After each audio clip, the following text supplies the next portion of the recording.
What's up everyone, Adam from FWCI Collector's Edition, and today I'm going to be reviewing the Wolverine Spider-Man 2-pack, and you know what, while we're at it, let's review the Valeria and Franklin 2-pack as well. This is not the Fantastic Four, but it is a Fantastic Four, so that's what I'm going to call it. This is a Fantastic Four. If you're not subscribed already, please hit the subscribe button, help us get to 1,000 subscribers. That's the current goal for this channel as we just power through the end of 2024 and into 2025. There will be more reviews in the future, as well as news and a bunch of other things I've got bubbling on the cooktop. So my first impressions after assembling this team is I really like how this team looks. I love the color coding. I love even just the variety of characters that we've got here. It's such a weird combination, Spidey, Wolvie, and then a couple of Fantastic Four children, and a floating head man. Don't know what he is.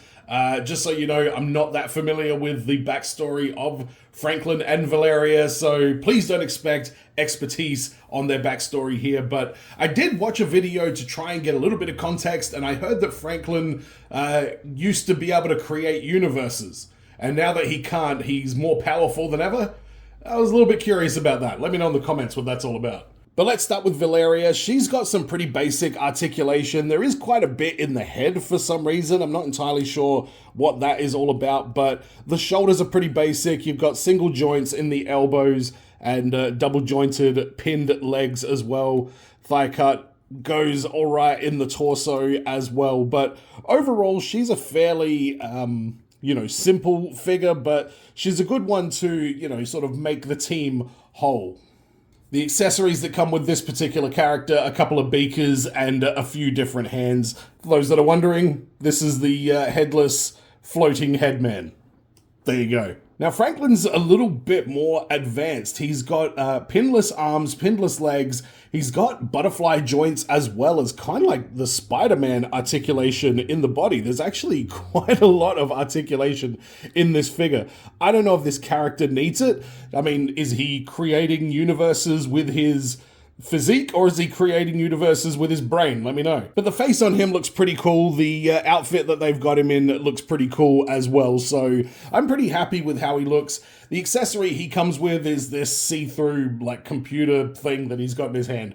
I'm sure it's some crucial Fantastic Four plot point there, but I don't know what the hell it is. It's just like a see-through computer thing. But let's get on to the new 2-pack, the Spider-Man and Wolverine. Let's start with Spidey. I've got him posed with a Kirby effect, which I got from Slide Effects. Go to Slide Effects on Facebook if you want to see more of his work. But I don't know if that actually makes any sense that Spider-Man would have that kind of effect, but I just thought it looked really good with that blue suit. But this is a pretty damn good Spider-Man. I love the color scheme on both of these figures, that kind of pastel blue almost. It's not like a very rich blue. It's very, it's almost very kind of washed out, but it looks great with the black and then just the highlight on the white eyes and the white logo in the middle. Spider-Man has got your expected Spider-Man articulation for a new figure. You've got this movement here in the torso. You've got the shit going on down the bottom there.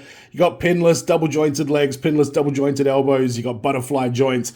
He is a quality Spider-Man action figure. I didn't think I was going to like it as much as I did, but I am all here for the Fantastic Four version of Spider-Man. Now, Spidey and Wolverine actually share the exact same kind of hands, so they're kind of interchangeable. You've got the Wolverine claw hands, obviously. You've got the Spider-Man web-crawling hands and the Thwip web shooter hands. Then they come with a set of fists, and they come with a pair of gripping hands, which I like that we've got that with Spidey and Wolvie. But speaking of the man, let's get to him. First thoughts on this Wolverine are that it looks great. I really like the color scheme that we've got there. The only thing that really lets it down is the pins. We've got pinned legs, we've got pinned arms, and with all the new Wolverines that we've got, that one is a little bit of a shame that we've got pinned on this one because it looks fantastic. No pun intended. You know what? I intend the pun. Pun intended. But this has your typical Wolverine articulation. The head goes all the way back. There's the ab crunch. You've got the butterfly joints so he can do his, winged Wolverine pose there. We've got the big ugly waist twist that is covered by the belt. The belt looks great, by the way. That gray belt with the white, I think that just kind of pops. And obviously the legs are your standard Wolverine legs as well.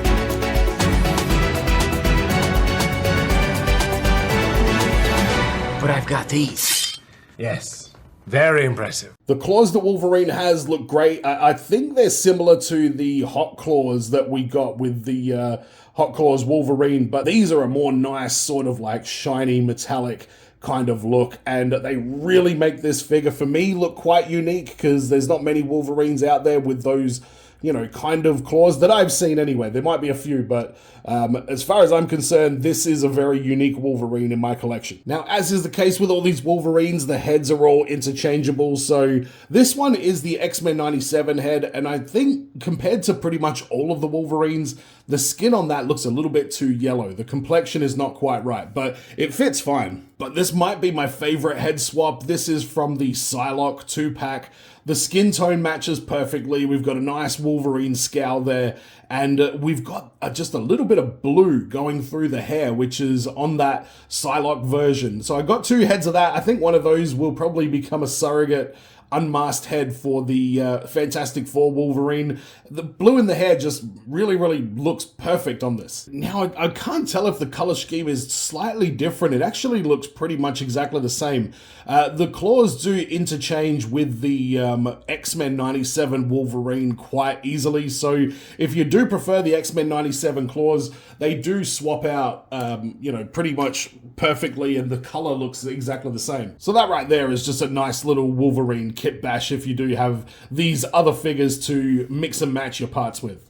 But I know what you're thinking right now. Adam, this is all well and good. We've got a Fantastic Four, and they look pretty fantastic, but do they pass the Tarantino test? Tarantino Test.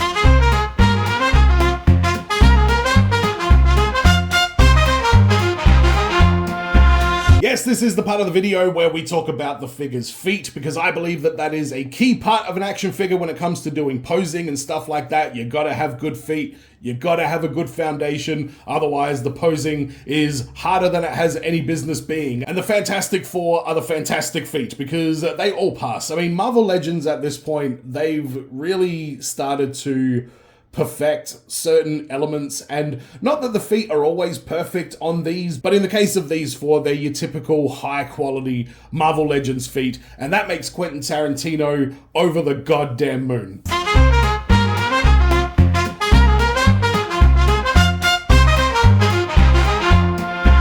So my final thoughts on these figures are that as a team, even as a couple of like duos, in particular the Wolverine and Spider-Man 2-pack, they look amazing on a shelf together. I love a good team, and I don't really have any teams that are all the same color with the exception of the Tracksuit Mafia. All the teams I have are usually all these diverse characters that, you know, all look very different for, you know, various reasons, but something about the blue and the black and the characters involved, I love the randomness of this team. And it's obviously got iconic characters like Spider-Man and Wolverine in the team as well. So, you know, that's not to be sneezed at. Is it shelf-worthy? Yeah, I think it is. Except for the floating head man. I really don't like him. I don't know what he... You know what? You're out. See you later, mate. That's much better. But yes, shelf-worthy, 100%. I have already found a spot for these, although I am reserving that spot for the Batman Forever McFarlane toys that are coming out soon, so we'll have to see what happens. But honestly, I'm loving this set way more than I thought I would. But let me know in the comments what your thoughts are on this one. Let me know everything you possibly can about Franklin and Valeria. I want to know what their powers are. Can I use this thing for Franklin? Will that work? Because I was doing that, and I feel like if he's creating universes, there's some Kirby bubbles involved in that situation. And I gave Valeria the Black Widow gauntlet. I don't know. I need help, and the next time I talk about the Fantastic Four on here, which will probably happen since there is a movie, you know, coming up in the future, I will know what the hell I'm talking about with the help of you loyal viewers. And as always, everyone, be well, stay safe, look after your figs, ta-ta, and farewell.